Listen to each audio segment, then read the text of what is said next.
The hospital room was quiet, almost too quiet. Machines beeped softly, and the air was heavy with the smell of medicine. Kamala sat beside the bed, holding the fragile hand of the woman who had once carried the weight of 2 daughters and an entire future on her shoulders. That woman, her mother, Shyamala, was slipping away. It felt unreal. This was the same woman who had walked into America decades earlier, a tiny Indian immigrant with big dreams and a fire in her eyes. The same woman who had raised Kamala and Maya after a painful divorce, refusing to let them feel the absence of a father. The same woman who used to say, "You are strong. You are worthy. Don't let anyone tell you otherwise." Now, that voice was fading. Shyamala had spent her life fighting breast cancer as a scientist, dedicating her research to saving lives. But the cruel twist of fate was that cancer had chosen her as its next victim. Kamala's world shattered with every passing day, watching the strongest person she knew grow weaker, her body surrendering while her spirit fought until the very end. Kamala remembered being a little girl, clutching her mother's hand as they walked through Oakland streets. She remembered her mother's courage when others whispered about their skin color, their accents, their background.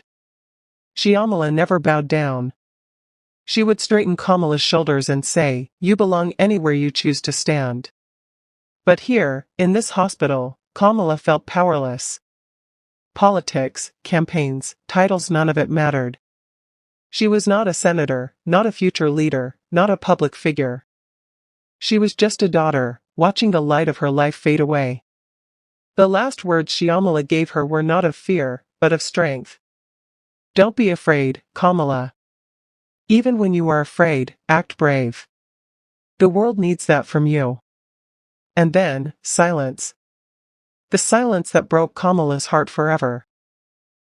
When her mother passed in 2009, it left a wound that never healed. Later, when Kamala won her first major election, the room erupted in cheers, but all she could hear was the absence. She once said, "The loudest sound was the silence of my mother not being there."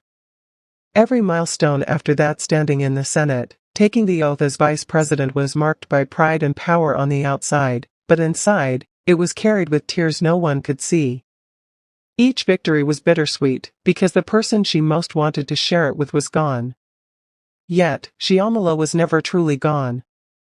She lived in Kamala's voice, in her fight, in the fire that refused to die out.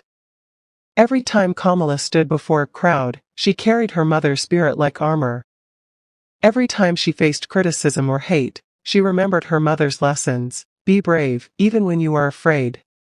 Kamala Harris's story is not just about politics or power.